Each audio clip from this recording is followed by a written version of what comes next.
It's fine, it works.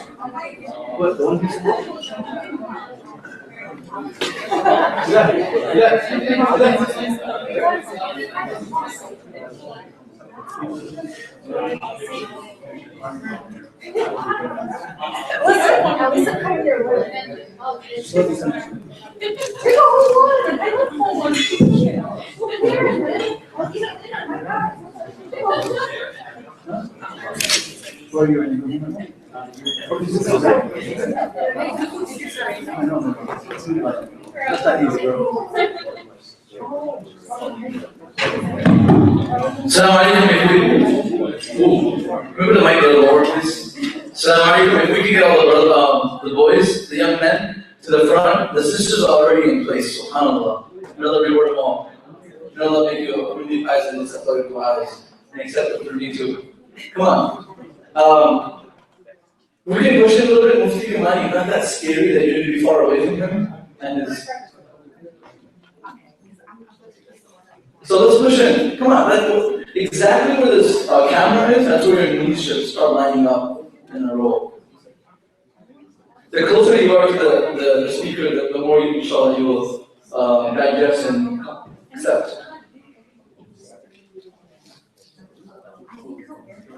I'm going to give the mic to please. I'm going to give the mic to Bilal to introduce Mufti Kamani, inshallah.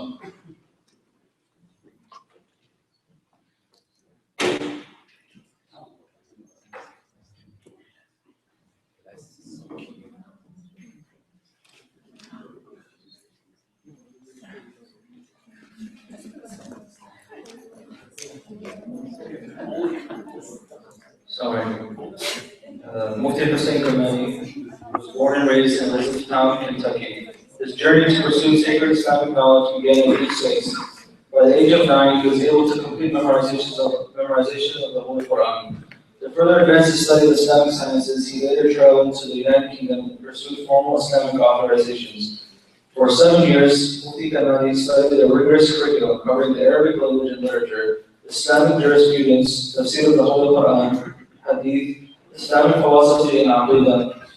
Afterwards, he was selected for a postgraduate level course in Islamic law and legal verdicts, which he completed within 2 years. He later earned his graduate degree in business management from the University of Coventry in the UK. Mufti Kamani currently resides in Chicago with his family, where he has served as an imam for 6 years. He also serves as an instructor for the Halaqa Institute, where his class, Prophetic Code, has been studied by thousands.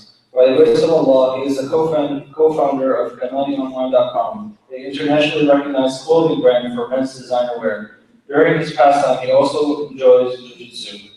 So, without further ado.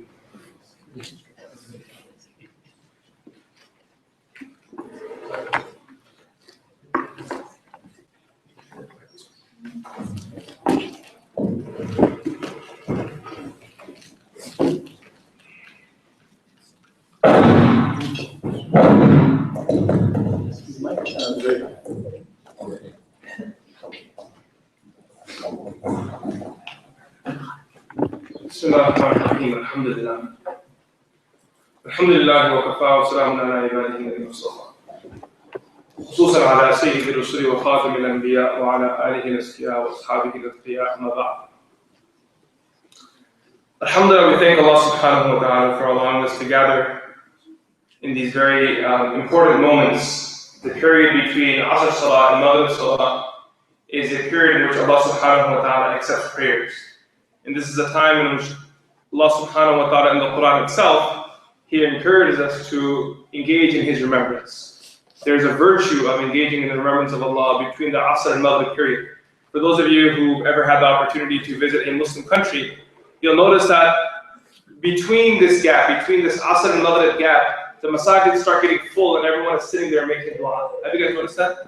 Right? If you ever travel abroad, after Asr Salah, people start gathering in the masjid, maybe at home as well. The sisters start sitting down and start making dua. And this is actually a verse of the Quran where Allah subhanahu wa ta'ala says, وَسَبِّحْ بِحَمْدِ رَبِّكَ قَبْلَ طُلُوعِ الشَّمْسِ وَقَبْلَ غُرُوبِهَا. Allah subhanahu wa ta'ala instructs the Prophet sallallahu alayhi wa sallam to glorify Allah in the moments prior to the rising of the sun and prior to the setting of the sun. So we gather in these very blessed moments to remember Allah subhanahu wa ta'ala and to discuss important matters of our deen. I know that you guys have been attending this gathering with punctuality and you are recurring students. The Sheikh has told me about this gathering. MashaAllah, the students that come here are quite regular in their attendance. But I just wanted to add one thing that I think that's important, is to understand the value of these gatherings. It is very important that you understand how special these gatherings are.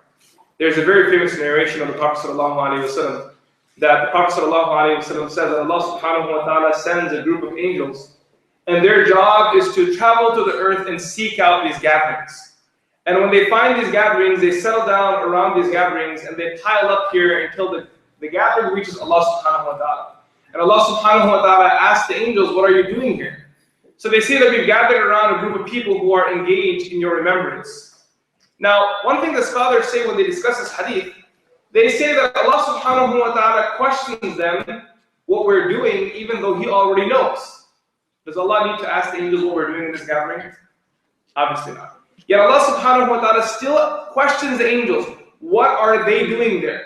And they say they are engaging in your remembrance. And the reason for this, the scholars say, is because when Allah subhanahu wa ta'ala created Adam alayhi salam, when He created Insan, it was these very same angels that objected to our creation because they said that we wouldn't worship Allah. You guys remember that in the Quran? Right? Oh Allah, why are you creating the human being? يفسدون في الأرض ويسفك الدماء نحن نسبح بحمدك ونقدس لك. Why are you creating a human being that will cause corruption in the earth, that will spill blood, when we are here to worship you already? They were doubting that human beings will worship Allah subhanahu wa ta'ala. So here Allah subhanahu wa ta'ala then questions them that what are they doing? And then they respond that they are there worshiping you, remembering you. So then Allah subhanahu wa ta'ala questions them that what do they want? And they say, Ya Allah, they want your Jannah. And Allah asks them, have they ever seen Jannah? They say, no, they haven't seen Jannah. They've heard of it, but they haven't seen it yet. And Allah subhanahu wa ta'ala says, then let them know that I grant everyone of the paradise. And then Allah says, what are they seeking protection from? And they say they're seeking protection from the fire of hell. And Allah then questions that, have they ever seen the fire of hell? They say, no, they haven't ever seen the fire of hell. They've only heard of it. They've only read of it. So then Allah subhanahu wa ta'ala says that let them know that they have been granted protection from the fire of hell. Now the last part of the narration is very interesting, because the last part of the narration ends by mentioning there are different versions of the last part. One part of the narration it states that the angels say, Ya Allah, there was a person who only came to that gathering to serve them water. What does the narration mention? There was a person who came to that gathering just to serve them water. And there's another narration that says that there was a person sitting there and wasn't paying attention.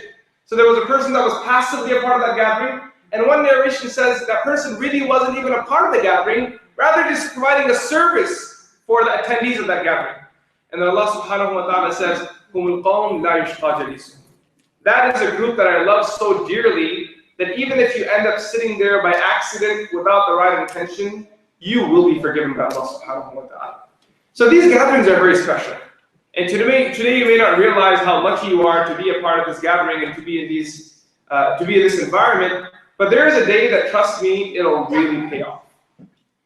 So we gather here today to once again discuss how we can benefit from our Ramadan, how we can optimize the month of Ramadan.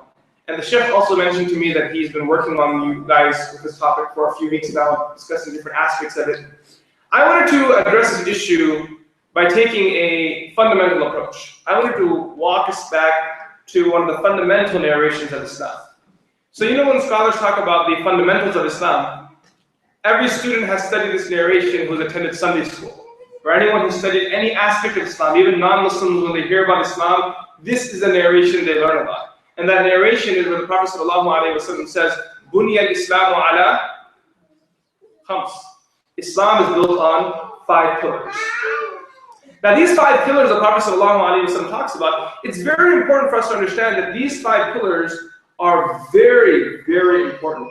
Because we're referring to these 5 things as the foundation of our faith. Now, someone can throw a question out there, and hey, you should throw a question. Why 5? Why not 6? Why not 4? Why is it 5? You guys understand what I'm saying here? Why is it 5? Why not 6? Why not 4? Why not 7? Why are there 5 pillars of Islam? This is an important question. And since we're talking about a narration that's considered as the fundamental of Islam, you have to realize that every aspect of that narration is important. Even that number 5 in itself is very important, it's significant. But in order for you to understand that, you have to realize that Allah subhanahu wa ta'ala, He teaches us how to engage with the principles. Allah subhanahu wa ta'ala in the Quran, He teaches us principles. And once you learn those principles, now you have the ability to go and build off those principles in your life. You guys understand that statement? Yes? Okay. So similarly, the 5 pillars of Islam are the principles. You establish those principles, but it doesn't end there. You have to now build off of those principles. It's like a person who learns how to play basketball. They teach you that this is a dribble, that's the dribble, this is how you shoot. Done. But those are not the only 5 things that you're going to practice while you're playing basketball, or while you're playing soccer, or while you're boxing, or while you're fighting. Those are the foundations. Now, upon those foundations, you build and build and build, and you now exercise those principles in different scenarios that you face in your life.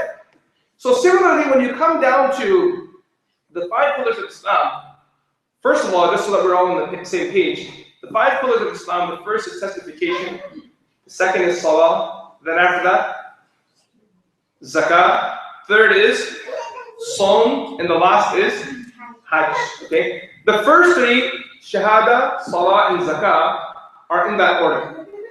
Does saum come next or does hajj come next? The scholars differ in opinion based off different narrations.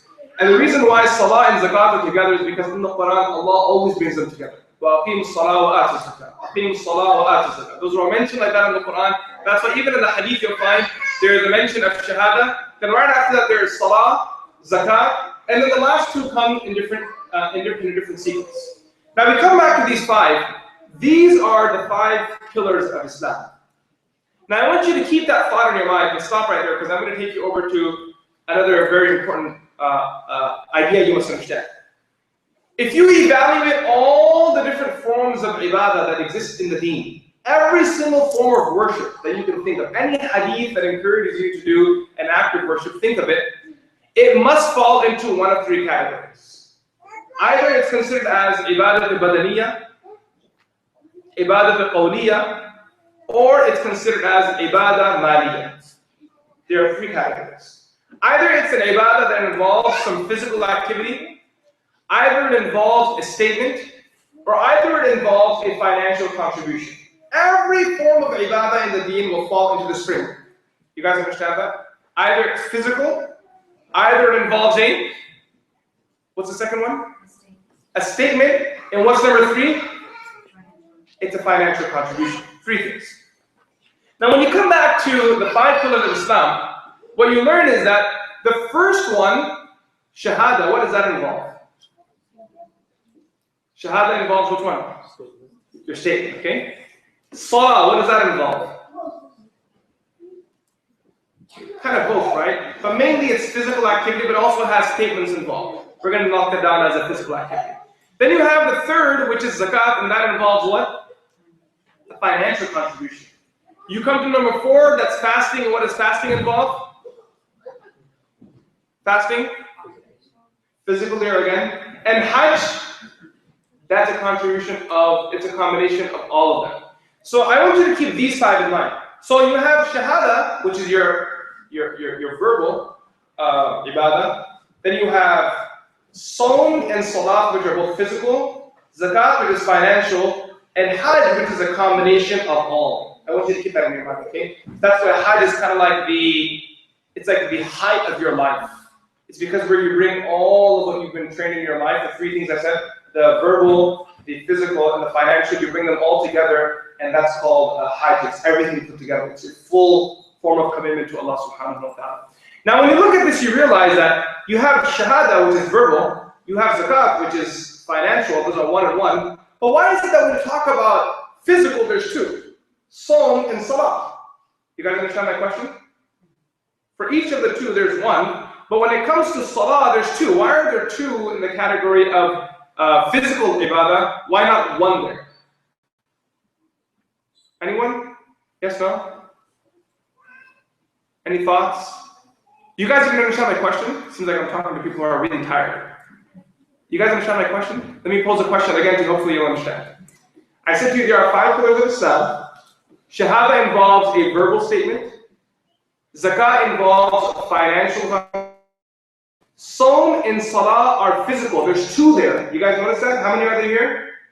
2. Here there's 1, here there's 1. Why are there 2 here? Why not 1 here? That's my question. Come on, you guys, you gotta help me out here. You gotta at least try. Say something silly. Say SpongeBob. Is it like you mentioned before, how Salah is always mentioned together? Salah and Zakat are mentioned, not Salah and Siyam. That's a good try. Right. Anyone else? Come on, you guys gotta think of something. Think of the 2. Think of Salah and think of Siyam. What do you find between the 2? Why are there 2 there? Why not 1? Well, I'll help you guys. Okay. So when you talk about a physical form of ibadah, there are 2 aspects of a physical ibadah. The first is to do, the second is to not to do. You guys understand? So there is an ibadah in doing something, and there are certain forms of ibadah in which Allah is telling you you'll get reward by not doing something, but by not doing something. You guys following that? Does that make sense to you? So for example, the Prophet ﷺ said to a companion that if a person has an intimate relationship with their spouse, that's a form of ibadah for them. One companion said, O Messenger of Allah, why would a person be rewarded by having a physical relationship with their spouse when that's just something natural that humans do? The Prophet ﷺ said, had that person done that physical activity outside of marriage in a haram manner, would they not be punished? What do the prophets say? Of course they would be punished. So then at that point the Prophet ﷺ explained, the fact that that person stayed away from that haram and did it in the halal way, they are not only not punished, but there's a reward for that as well. So when you talk about physical activity, you have to realize there is a pull and then there's a push. Which one is, they're both important. The push is important, the pull is important, like the yin-yang system, okay? Being passive and active. They're both important. But you have to realize that those are 2 different aspects of your life that you need to master. You need to be careful as a person of what you say. You need to be careful as a person of how you deal with your finances. As a person, you need to be aware of what you do, and at the same time be very aware of what you don't do, which things you stay away from. And you have to remember, our ibadat, you have to understand your ibadah, your form of worship.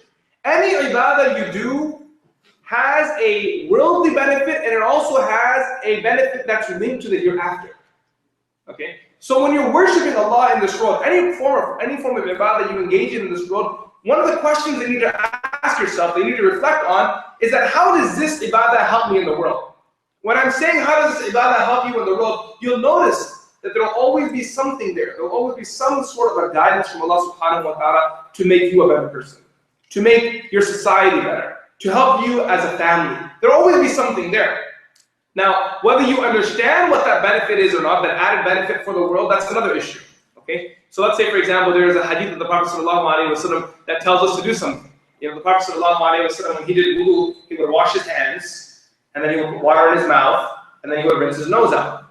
Now, someone can argue and say, hey, there's no worldly benefit to that. You guys understand the argument? Yes, no? So just because a person can't find the worldly benefit, does that mean you should stop doing it? No. Yes or no? No. No. Why not?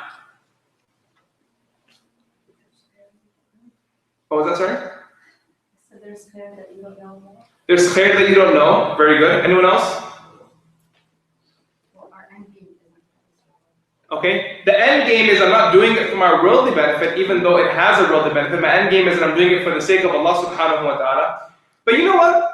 That's actually the primary answer most imams and most scholars, including myself, that I give. That hey, You don't need to know the worldly benefit. You're doing it for the sake of Allah. But there's another answer that we have to sometimes reflect over, that just because I don't know it doesn't mean it doesn't exist. I'm just an idiot. That's the answer. You guys understand that? It's about accepting that, hey, just because I don't know it doesn't mean it doesn't exist. It's just that I don't know. I'm an idiot. I haven't thought about it long enough. My brain hasn't figured it out.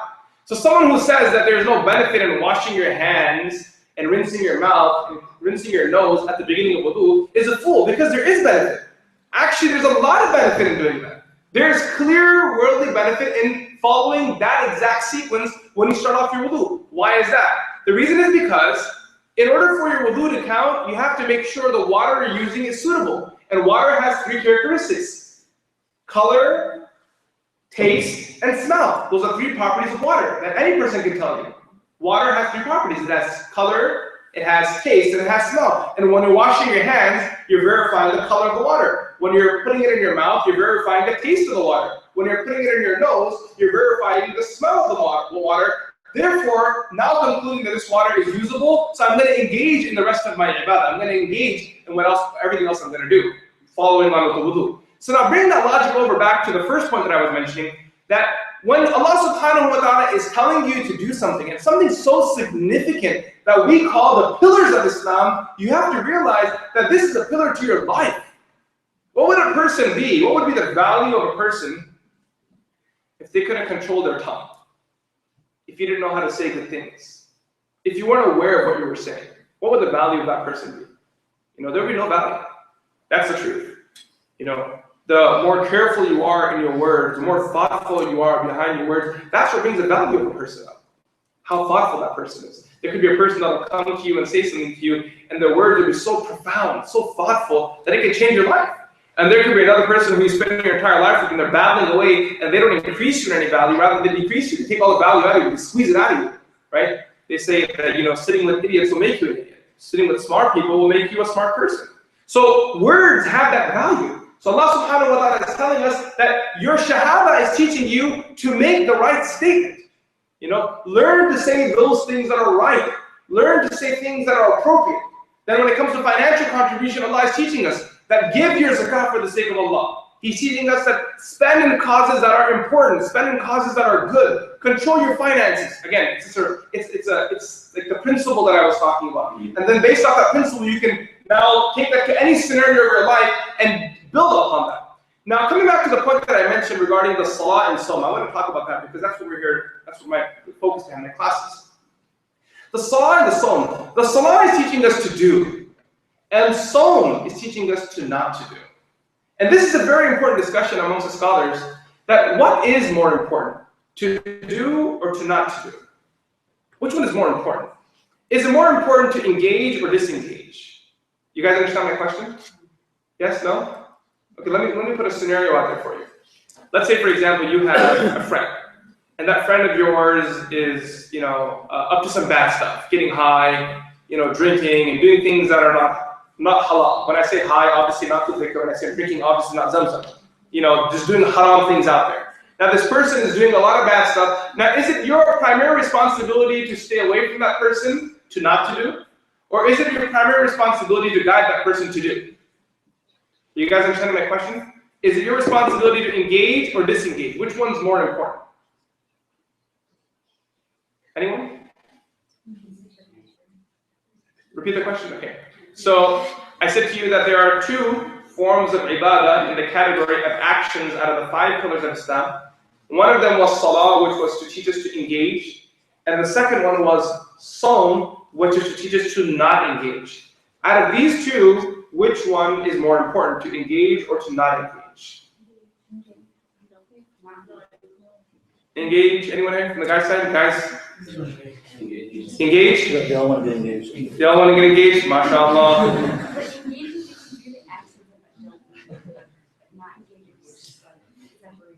See, this is a very big discussion, by the way.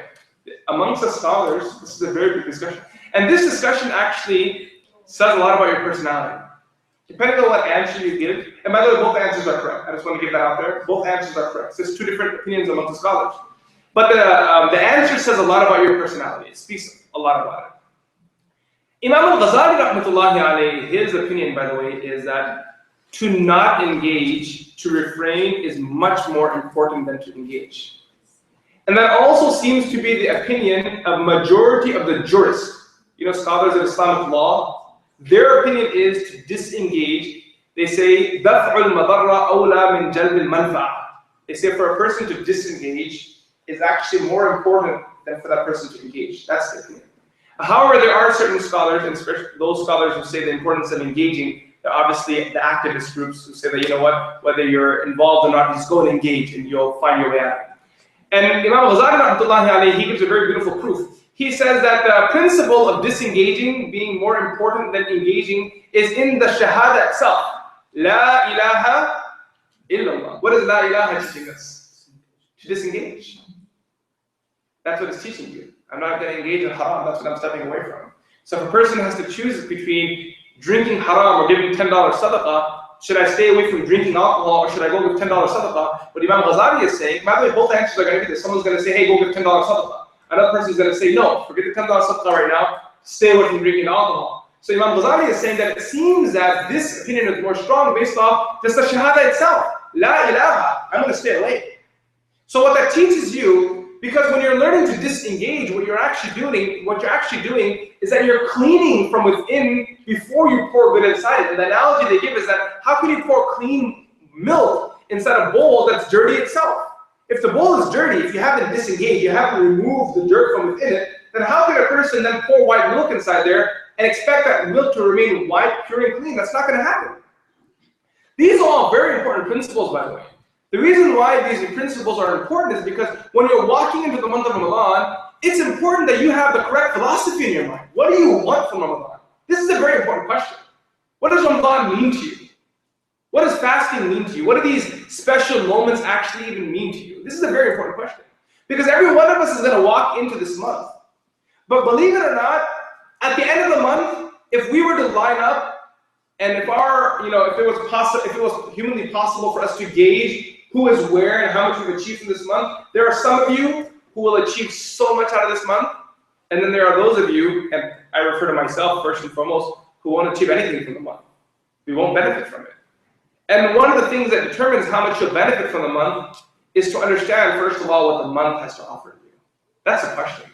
You can only benefit from me if you know what I have to offer to you. That's why bios are read at the beginning of the lecture. The reason why they read bios at the beginning of a lecture is so that you can know what this person has to offer. And you can then question and learn from that person. But why would you sit here and ask me regarding the intricacies of hadith when that's not my specialty?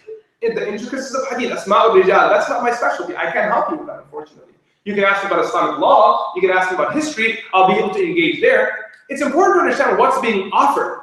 So the question is, what is the month of Ramadan offering? That's a very important question.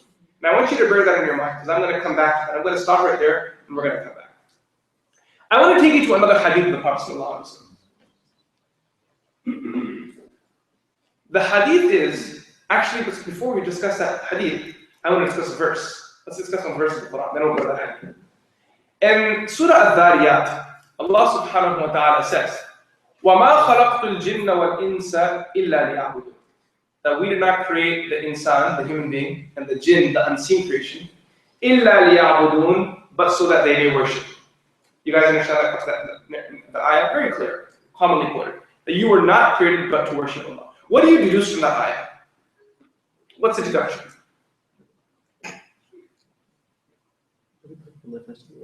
Yeah, I mean, that's a logical deduction, right? That every part of your life, every part is a key word there, has to do worship. Every part of your life has to do worship, because Allah is saying the only reason why I created you is for worship. Now, if we were to try to live to that standard, would that humanly be possible? It's not possible humanly, because every part of our life being dedicated to worship actually means you're not supposed to sleep. What that means is every part, that's a key word there, okay? What that means is that you're not supposed to eat. You're not supposed to even spend a moment of yours outside of that. And when you look at the life of the Prophet ﷺ, you notice that he actually did all the things that human beings do. He used to rest, he would play with his kids, grandkids, and he had a normal life like, any person in the community had. So if we were, in essence, in principle, supposed to dedicate every moment of our life for the worship of Allah, Allah subhanahu wa ta'ala knowing that we would not be able to do that, has set up a concession. And what's that concession? This is important for you to understand. Okay. That concession is that you as a person are not able of dedicating every second of your life, so we will overlook most of it. And a request is the cell phones are really into my head. If you can put your cell phones away, your pocket or arm's length away from you, before I confiscate them. Boys and girls. I mean, the shit's coming here from so far. I mean, it's the first time in our community and I see like at least 10, 15 heads on their phones. Just, I mean, this is not as important. I mean, that conversation on your phone is not as important as this conversation here. Okay. No problem.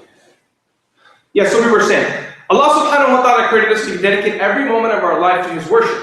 Now, obviously, as people, we can't do that. So Allah subhanahu wa ta'ala does is that He gives us a concession. The concession is that you can't give 24 hours of your day to me. However, what I do want you to do is give me 5 times in your day. And if you give me those 5 moments in your day, those 5 times in your day, I will overlook the rest of the 24 hours. You guys understand the deal? 5 times in your day.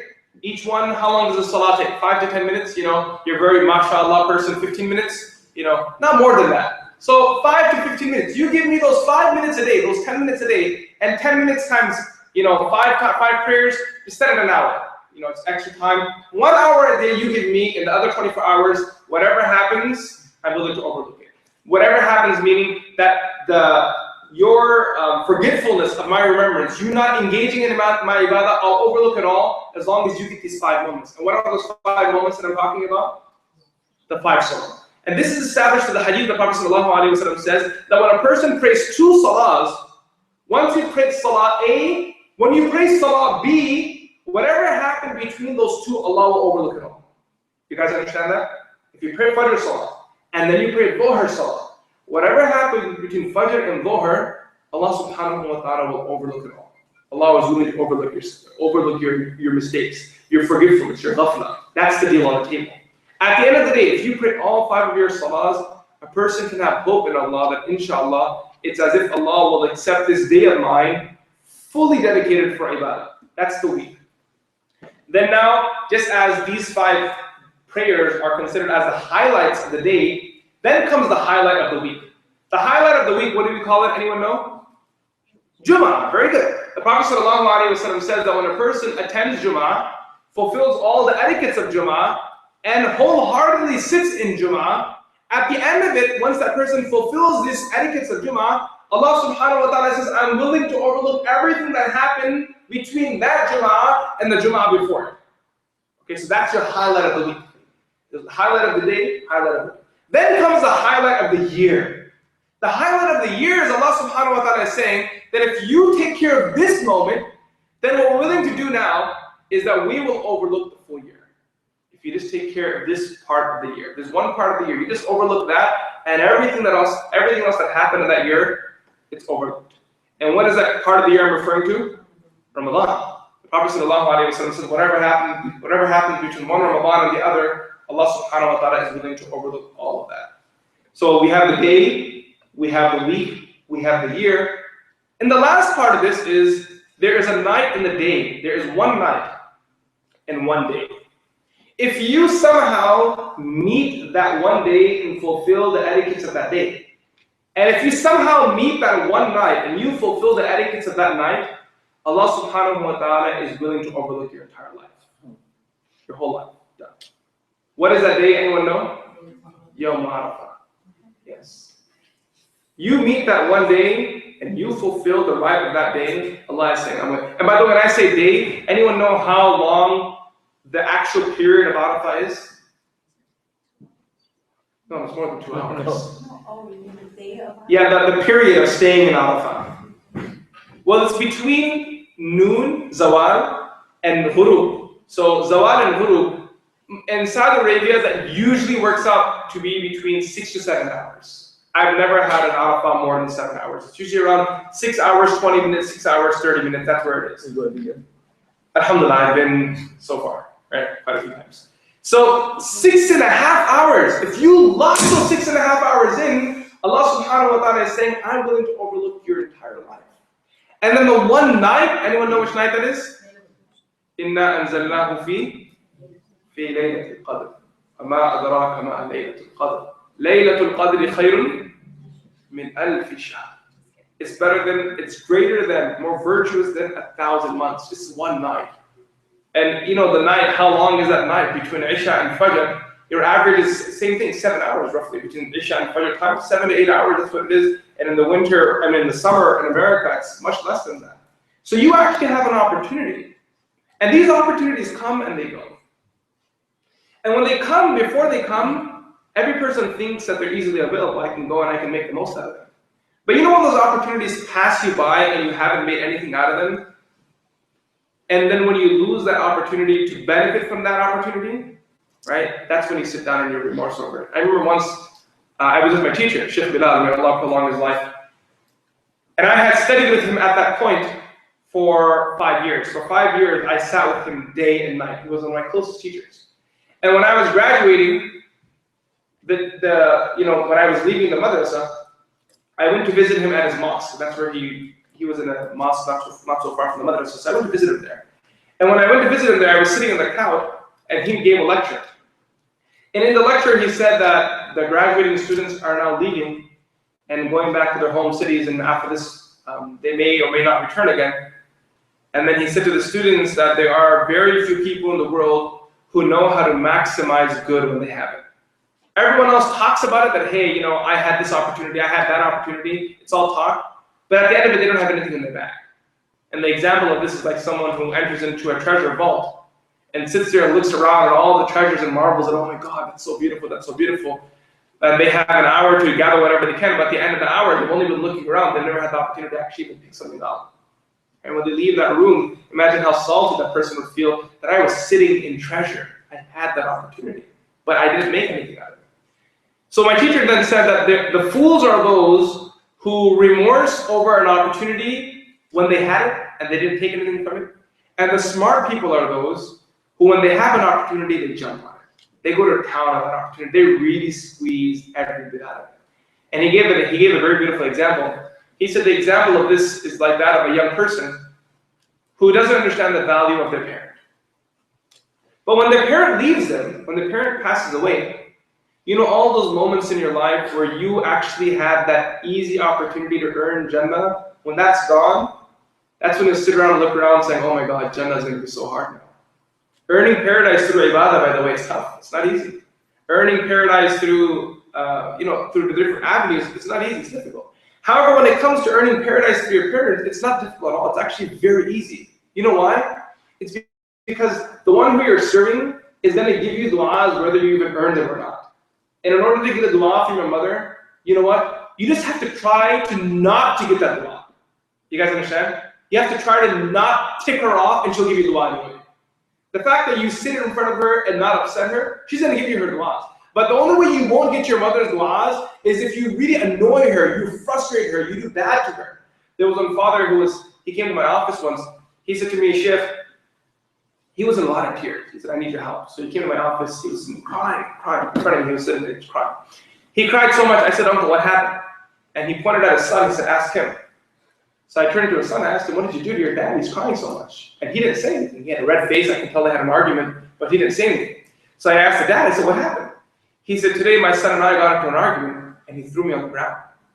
And he sat on my chest. And he was crying. And he had his hand buried in his face buried in his hands, and he just kept saying that he sat on my chest. That's all he kept saying. He sat on my chest. All these years, I was stronger than him. I never touched him. Today, he joined some football team and became a little stronger than me, and he thinks he can now pick up his father and throw him on the ground. And I asked him that, do you think you can earn Jannah and walk in through a Jannah? You can walk into a Jannah with a door like this that's locked. The door to Jannah right here. You see this door right here, your father, this old man right here? Maybe he seems small right now, but he's your door to Jannah. And not only is that door closed, you've locked that door right now. How can a person go to Jannah when they have this? And you regret those moments when your parents die. You know when someone calls you and says, hey, your mom's dead, your dad's dead? That's when it hits you. Gosh. That person's not going to be there making dua for me anymore. You know that random person that's always sitting there making dua for you, whether you even know it or not? who gets happy for every good you do. Everyone else in the world is going to be jealous of you. Your mom and dad are the only people who will never be jealous of you. And when they leave you, that's when you sit down and sit at the grave and you cry. And that's the same thing. You know how you're feeling. You might be feeling something right now. You might feel how lucky you are to have them. For those of you who do, for those of you who don't, you know exactly what I'm talking about. That's the same nature of these special moments that Allah gives us. There are some of us who are just going to spend this month of Ramadan just like normal, like a normal day. We're going to wake up to our phones, go to sleep to our phones. Wake up to our music, go to sleep to our music. Ramadan won't be able to change us. And if Ramadan really can't change us, then it begs the question, what is our spiritual state today? What is our spiritual state? That the month of Ramadan can't change us. We enter it and leave it in the very same way. So that's why it's important you ask yourself, what is it that you want from Ramadan, right? Is Ramadan going to be the same of what it is outside, or does it change? When we go into Ramadan, do we actually gain the ability to stop? There are things in our life that we do that we need to stop. Every person knows there are certain things we look at, certain things we listen to, certain things we do throughout the day. Especially when it comes to cell phones. I think cell phones are a very big problem. And I'm not saying this because the Sheikh was talking about this. I'm just talking about something that I feel is an issue. It's overall. And everybody knows this. This is not something that, out of the blue. Cell phones are a very big issue. I kind of realized how my cell phone had a very big impact on my life. I noticed this a few weeks back. One of my friends told me that there was an app called Break Free. So I went on to, it's an Android app. So I went on the market and I purchased that app. Actually, it was free. I got the app for free. It's called Break Free. And it was a horrible awakening for me. I didn't realize how much of my time was actually dedicated to my cell phone. I didn't realize this. And you'll be amazed. That app actually shows you how many hours a day you spend on your phone. How many times you open and close your phone. One of my friends, he's a Muslim brother from Dallas, he did an extensive research on people and their use of social media in their phones. And I'm not kidding you. The average person in America spends no less than 10 hours a day on their phone. How many hours did I say? You don't believe it. You're probably thinking, 10 hours, me? No way. And there are some of you guys like, yeah, right, this guy did his research. 10 hours, I do 20, right? But for those of you who are thinking that 10 hours is a stretch, if you have an Android phone, download that app and get ready for a rude awakening. The average person in America unlocks their phone on and off 80 times a day. How many times? How many hours do we have in the day, first of all? We have 24. Out of that, how many do we sleep? At least 8. 16 hours a day, and we're unlocking that phone 80 times. Cut out the washer. Actually, no, don't cut out the washer. People unlock the washer too. There are moments in your day where you're not. You cut out all those moments, and you think the rest of your day, it's literally around that cell phone. And so much distraction. And these things distract you from things that are more important and greater in life. It's time that you and I actually take control of our lives. That's the point that I want to make. Ramadan is an opportunity for you to take control of your life. I noticed this, that in the month of Ramadan, for myself personally, I benefit a lot when I travel. The reason why I benefit a lot from traveling, because what I usually try to do in Ramadan is that I try to reclaim my life. I go to a small community, somewhere where nobody goes, somewhere where they just want to have a few families here and there. I'll usually find a city like that in America. I'll go there and spend 30 days. And because nobody knows me and I don't know them, I won't get any questions, no one will come and bother me. I can just reclaim my life again. Ramadan is a time when I actually throw my phone out. No more cell phone, no more laptop. I take a stack of books like the good old days and go there, and that's my Ramadan. And I'm telling you, at the end of Ramadan, I feel spiritually high. I feel happy. I feel like I've reclaimed my life. My day opens up so much. And you have to also reclaim it. The month of Ramadan is an opportunity for you. It's an opportunity for you to refrain. And we talked about fasting. Fasting legally is fasting from eating, drinking, and intimacy. That's the legal definition of fasting, from the break of dawn to the setting of the sun. That's the legal definition of fasting. And for the Shafi'iyya, also with a valid intention. With Hanafis as well, but there's a big discussion in what an intention means for Hanafis and Shafi'is, which I'm sure you should discuss with you guys. But fasting doesn't end at simply staying away from eating, drinking, and intimacy. There's much more of a meaning to it than that. And Imam al-Ghazali, rahmatullahi alayhi, he's known for having this discussion. He says there are different levels of fasting. He says the bare minimum a person can do in order for their fast to even be accepted is to stay away from eating, drinking, and intimacy. But that's not enough, because there are people who fast And their fast does not only not bring them in a reward, but it makes them a target of Allah subhanahu wa ta'ala's wrath. There are certain people who fast and they actually in return gain the wrath of Allah subhanahu wa ta'ala. And the Prophet sallallahu alayhi wa sallam addresses this issue in a statement where he says, "Kam min sa'imin laysa lahu min siyamihi illa."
He says this is the fasting of the very special friends of Allah.